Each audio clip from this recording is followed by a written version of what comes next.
Welcome to the InfoMullet YouTube channel. If you enjoy this content, please like or share. And if you'd like to support the InfoMullet by becoming a mulleteer, visit us on Patreon. We appreciate your support. COVID-19. All right, so when was it? I did an update probably a month ago where I looked at per capita cases for 4 countries that represented different pandemic responses. And I wanted to go back and revisit that because it's always fun to see how badly we're flailing as the US. So this is the 4 pandemic responses. The hammer and the dance, as executed perfectly by Germany, is in green. Once again, to clear the chart, these are daily new cases on a 7-day moving average per capita. So these are normalized per population. Daily new cases per 100,000, 7-day moving average. You've got the days since the first outbreak. And remember, not all these countries had their outbreak at the start. So their ending lines will be at different spots if they've had a longer outbreak.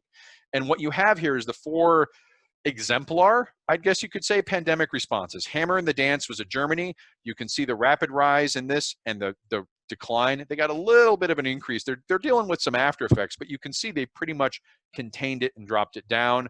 The pandemic panopticon in South Korea never even had much of an outbreak. I mean, I think their outbreak is still under 20,000, and we're like amateurs.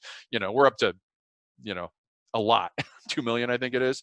But these are daily cases. Induced herd immunity is Sweden. Still not going well for Sweden. I keep getting told by people, just you wait. Sweden will show the wisdom of induced herd immunity. But you can see here they were kind of churning along and then had a big pop out and have had a recent problem of escalating cases in Sweden. And the US, we've talked about wave 1.5. When's going to be the double hump? When's going to be the double hump? And you can see it here increasing. Now this, again, I've documented earlier where wave 1.5 was already underway, probably by the Memorial Day weekend. You'd already had the states reopening. You'd already had the relaxing. Certainly wasn't helped by the protests. I'm not going to go out there and say that the protests were a net positive for the pandemic. The pandemic operates by its own rules. It has no virtue. It has no morality. It doesn't care about cause. And the rules are, you either follow the rules and beat the pandemic, or you don't follow the rules and it gets worse. But it's not only the protests. We need to make sure that there's multiple things at play here. States didn't really bother putting in place the measures necessary for contact tracing and testing sufficiently. So yeah, we've got a lot of testing, but we've got no ability to trace it. And I'll show that in a minute. And so now we've got this circumstance where, once again, we're right back on the rise. The difference now is the composition of the individuals who are getting sick is a little bit different than where it started out. And so the death rate, I've been charting that declining death rate, and it's continuing to decline, but it's not zero. And what's happening is that it's spreading throughout the rest of the country. And as it's doing that, the hospital beds are beginning to fill up. I mean, remember when we talked about flatten the curve? I thought we all, and myself included, expected this to happen nationwide in April. We'd see the hospital beds fill up and there'd be this big effect, flatten the curve. It's actually taken much longer, sort of a slower rise, but it is happening. And as a consequence, the death rate, so this is a similar chart with the 4 pandemic responses. Deaths per 100,000 people, and you have the hammer and the dance, induced herd immunity, and pandemic panopticon. Again, Sweden is still doing, induced herd immunity is just not working. Even thoughts and prayers are better than induced herd immunity, and that's not saying much. We're not doing great.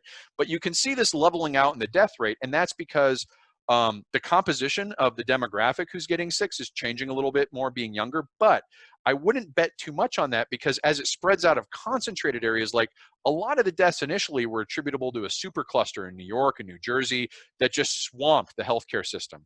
Well, now you're seeing in Texas and other states, their healthcare systems beginning to get swamped. I see warnings coming. Texas is one of the most, I think Texas is the most populous state now. I don't think California is anymore. I think it's Texas. And even California is having an outbreak. And what you see is these hospital bed usages rates are beginning to climb and get into a danger zone.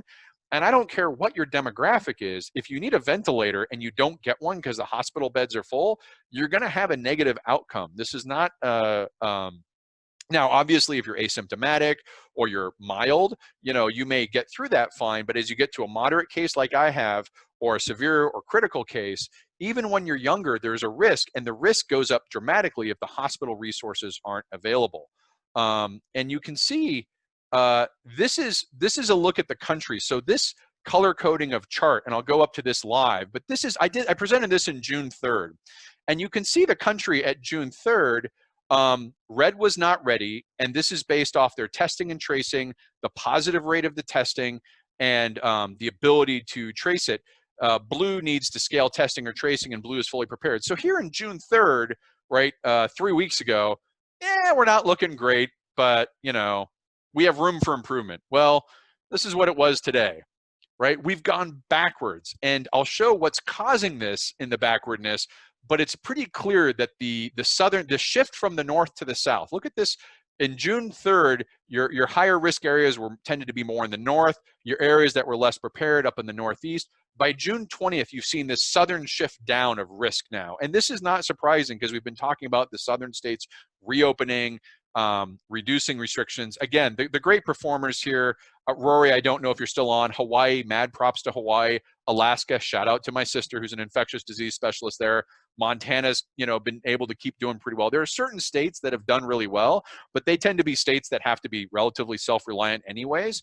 And a lot of the other states are not doing well. And you can see this when you look at the actual, where did it go? Here we go. The live version of this, what's driving this red, here we go. This is the live view now. And what you can do is, remember, we talked about positive testing rates. You need a positive testing rate to be ideally around 3%, under 5%, closer to 3%. And the higher that positive testing rate is, the more likely you're not testing enough people. Well, the reason all these states went red is this website tracks positive testing rate. So you can see up here in Massachusetts, their positive testing rate is 2.43% positive. That's good. Under 3%, really good number. So when we hear that, well, we're getting more cases because we're testing more, you check it against this positive rate. And if your positive rate is under 3%, you probably have enough sufficient testing.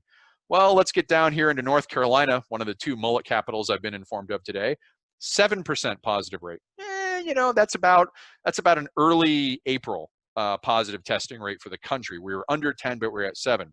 But look at these red country or states. 16% positive rate in South Carolina, 9% in Georgia, 13% in Florida, 11% in Texas, and this is my favorite here, Arizona, 22% positive rate, right? That's a horrendous positive rate. And what that means is you're not testing nearly far enough to get all the